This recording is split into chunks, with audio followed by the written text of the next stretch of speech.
ਗਾਇਕ ਮਾਸਟਰ ਸਲੀਮ ਦੀਆਂ ਮੁਸ਼ਕਲਾਂ 'ਚ ਲਗਾਤਾਰ ਵਾਧਾ ਹੋ ਰਿਹਾ ਹੈ। ਦਰਅਸਲ ਮੁਰਾਦ ਸ਼ਾਹ ਦੇ ਡੇਰੇ ਤੇ ਗਾ ਰਹੇ ਮਾਸਟਰ ਸਲੀਮ ਵੱਲੋਂ ਮਾਤਾ ਚਿੰਤਪੁਰਨੀ ਬਾਰੇ ਵਿਵਾਦਿਤ ਟਿੱਪਣੀ ਕੀਤੀ ਗਈ, ਜਿਸ ਤੋਂ ਬਾਅਦ ਹਿੰਦੂ ਜਥੇਬੰਦੀਆਂ ਵੱਲੋਂ ਇਸ ਦਾ ਵਿਰੋਧ ਕੀਤਾ ਤੇ ਮਾਸਟਰ ਸਲੀਮ ਤੇ ਧਾਰਮਿਕ ਭਾਵਨਾਵਾਂ ਭੜਕਾਉਣ ਦਾ ਪਰਚਾ ਦਰਜ ਕਰਨ ਦੀ ਮੰਗ ਕੀਤੀ ਹੈ। ਪਹਿਲਾਂ ਤੁਸੀਂ ਵੀ ਸੁਣੋ ਸਲੀਮ ਦੀ ਇਹ ਵੀਡੀਓ।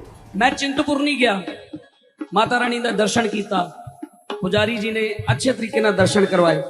उस तो बाद मैनू कहते आरती लै लो, मैं कहा हाँ जी आरती लई। उस तो बाद मैनू कहते आओ बहने आ। ये तो हो गई माँ की गल, माँ ने तेनों आशीर्वाद देता। कहते हुण इस नाम मेरे प्यो का की हाल है। मैं कहा जी, कहते बाबा मुराद शाह सरकार, बाबा गुलाम शाह सरकार का की हाल है। ਮਾਸਟਰ ਸਲੀਮ ਦੀ ਇਸ ਵੀਡੀਓ ਤੋਂ ਬਾਅਦ ਮਾਤਾ ਚਿੰਤਪੁਰਨੀ ਦੇ ਮੰਦਿਰ ਦੇ ਪੁਜਾਰੀ ਨੇ ਕਿਹਾ ਕਿ ਗਾਇਕ ਸਲੀਮ ਝੂਠ ਬੋਲ ਰਿਹਾ ਹੈ ਤੇ ਉਹਨਾਂ ਦੀ ਸਲੀਮ ਨਾਲ ਕਦੇ ਅਜਿਹੀ ਗੱਲਬਾਤ नहीं हुई। वीडियो हमने भी देखी थी, अभी कुछ पंजाब से आई थी कि सलीम माता चिंतपूर्णी के दरबार में हाजिरी लगाने आए थे। वो अपने माँ से उन्होंने कई कुछ मांगा और शुरू से ये मेरे हिसाब से ये 25-30 साल से माँ के चरणों में आ रहे हैं। उस टाइम भी आए थे जब इनको कोई जानता नहीं था।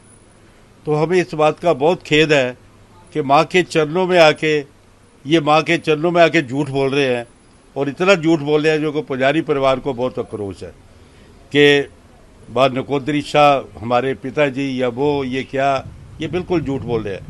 ऐसी चीज़ों से कोई आदमी को कोई शोहरत नहीं मिलती, बल्कि माँ का उसको जरूर दंड मिलेगा जो उसने ये माँ के चरणों में आके ये बात की है। तो हमारा सारा पुजारी वर्ग जो है इस बात का बहुत आक्रोश है। हमें उन्हें ऐसी बातें नहीं कहनी चाहिए। अगर कोई भी धार्मिक कोई सिंगर कोई माता की भेंटें गाता है या माता का नाम लेता है तो माता का नाम ही लो। अगर कहीं आप जा रहे हो तो आप कोई भी चीज़ मांगो। चिंतपूर्णी क्यों रखा है? क्योंकि चिंता दूर करती है। अगर आप चिंतपूर्णी से पंगा लोगे तो नष्ट हो जाओगे। तो मेरी तो ये प्रार्थना है सलीम जी से कि आपने ये बहुत गलत बोला। किसी भी पुजारी ने ये कोई बात नहीं कही है कि आप बताओ हमारे पिताजी का क्या हाल है, ऐसा कुछ नहीं है। हम तो माँ की महिमा कहते हैं। हमारा भाईदास परिवार जो हजारों साल से माँ की पूजा करता आ रहा है, और ऐसी बातें कहने से आपको शोहरत नहीं मिलेगी। हमारा पुजारी वर्ग आपसे बिल्कुल आक्रोश है, नाराज है। आपको ऐसी बात नहीं कहनी चाहिए। अगर कही है तो आपको माँ के चरणों में आके माफ़ी मांगनी चाहिए। मैं सिर्फ अज बेनती यही करना चाहना कि नकोदर स्टेज ते ਜਿਹੜਾ मैं ਕਿਹਾ ਉਹਦਾ मैं स्पष्टीकरण देना चाहना और ਉਹਦੇ ਬਾਰੇ ਗੱਲ ਕਰਨੀ ਚਾਹਨਾ।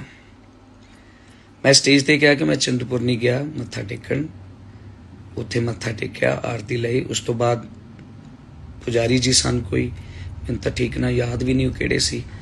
ਉਹਨਾਂ ਨੇ ਕਿਹਾ ਕਿ ਸਾਈਂ ਜੀ ਦਾ ਕੀ ਹਾਲ ਹੈ, ਠੀਕ ਹੈ।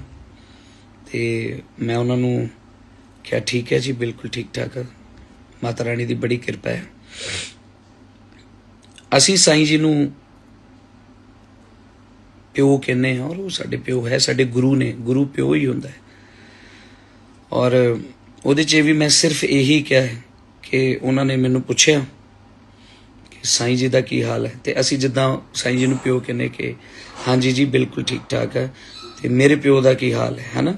ਮੇਰੇ ਮੂੰਹੋਂ ਇਹ ਨਿਕਲਿਆ ਕਿ ਮੇਰੇ ਪਿਓ ਦਾ ਕੀ ਹਾਲ ਹੈ, ਤੇ ਮੈਂ ਪਿਓ ਕਹਿੰਦਾ ਉਹਨਾਂ ਨੂੰ, ਹੈ ਨਾ, ਕਿਉਂਕਿ ਮੇਰੇ ਉਹ ਗੁਰੂ ਨੇ। ਬਾਕੀ ਗੱਲ ਇਹ ਰਹੀ ਕਿ ਮੈਂ ਮਾਤਾ ਰਾਣੀ ਦੇ ਨਾਲ ਕਿਸੇ ਦੀ ਤੁਲਨਾ ਕਰਾਂ, ਇਹ ਤਾਂ ਹੋ ਨਹੀਂ ਸਕਦਾ। ਮਾਤਾ ਰਾਣੀ ਤਾਂ ਸਾਰੀ ਦੁਨੀਆ ਦੀ ਮਾਂ ਹੈ। ਸਾਡੇ ਦਾਤਾ ਜੀ ਵੀ ਇਹੋ ਹੀ ਕਹਿੰਦੇ ਸੀ, ਮਾਂ। ਉਹਨਾਂ ਨੇ ਤਾਂ ਮੈਨੂੰ ਵੀ ਇਹ ਆਖਿਆ ਕਿ ਸਲੀਮ ਜੈ ਮਾਤਾ ਦੀ ਕਰਿਆ ਕਰੋ, ਜੈ ਮਾਤਾ ਦੀ ਕਰਿਆ ਕਰੋ, ਮਾਂ ਤੋਂ ਵੱਡਾ ਕੋਈ ਨਹੀਂ। ਸੋ ਵਾਕਿਆ ਜੀ ਮਾਂ ਤੋਂ ਵੱਡਾ ਕੋਈ ਵੀ ਨਹੀਂ ਹੈ। ਚਿੰਤਪੁਰਨੀ ਮਾਤਾ ਸਾਡੀ ਸਾਰਿਆਂ ਦੀ ਮਾਂ ਹੈ, ਸਾਡੇ ਗੁਰੂਆਂ ਦੀ ਵੀ ਮਾਂ ਹੈ ਨਾ। ਤੇ ਕੁਛ ਮੇਰੇ ਭਰਾਵਾਂ ਨੂੰ, ਕੁਛ ਮੇਰੇ ਵੀਰਾਂ ਨੂੰ, ਜਿਹੜੇ ਮੇਰੇ ਆਪਣੇ ਵੀਰ ਨੇ, ਉਹਨਾਂ ਨੂੰ ਇਸ ਚੀਜ਼ ਤੇ ਇਤਰਾਜ਼ ਸੀ। ਮੈਂ ਉਹਨਾਂ ਦਾ ਇਤਰਾਜ਼ ਮੈਨੂੰ ਮਨਜ਼ੂਰ ਹੈ, ਔਰ ਮੈਂ ਉਹਨਾਂ ਤੋਂ क्षमा ਦਾ ਜਾਚਕ ਹਾਂ। ਔਰ ਮਹਾਮਾਈ ਤੋਂ ਵੱਡੀ ਤਾਕਤ ਕੋਈ ਨਹੀਂ, ਔਰ ਮੈਂ ਨਾ ਕਦੀ ਮਹਾਮਾਈ ਦੀ ਤੁਲਨਾ ਕਿਸੇ ਨਾਲ ਕਰ ਸਕਦਾ, ਨਾ ਕਦੀ ਹੋ ਸਕਦੀ ਹੈ, ਕਿਉਂਕਿ ਉਹ ਤਾਂ ਸਾਰੇ ਜਗਤ ਦੀ ਮਾਂ ਹੈ, ਸਾਰੇ ਜਗਤ ਦੀ ਮਾਂ ਹੈ। ਸੋ ਮੈਂ ਇੱਕ ਵਾਰੀ ਫਿਰ ਸਾਰਿਆਂ ਤੋਂ क्षमा ਦਾ ਜਾਚਕ ਹਾਂ ਔਰ ਹੱਥ ਜੋੜ ਕੇ ਮਾਫੀ ਮੰਗਦਾ। ਮੈਂ ਚਿੰਤਾਪੁਰਨੀ ਗਿਆ, ਉੱਥੋਂ ਦੇ ਪੁਜਾਰੀ ਮੈਨੂੰ ਕਹਿੰਦੇ ਇਹ ਤਾਂ ਹੋ ਗਏ ਮਾਂ ਦੇ ਦਰਸ਼ਨ ਤੈਨੂੰ। ਮੈਂ ਕਿਹਾ ਹਾਂਜੀ। ਤੇ ਹੁਣ ਸੁਣਾ ਮੇਰੇ ਪਿਓ ਦਾ ਕੀ ਹਾਲ ਹੈ ਬਾਬੇ ਮੁਰਾਦ ਸ਼ਾਹ ਦਾ।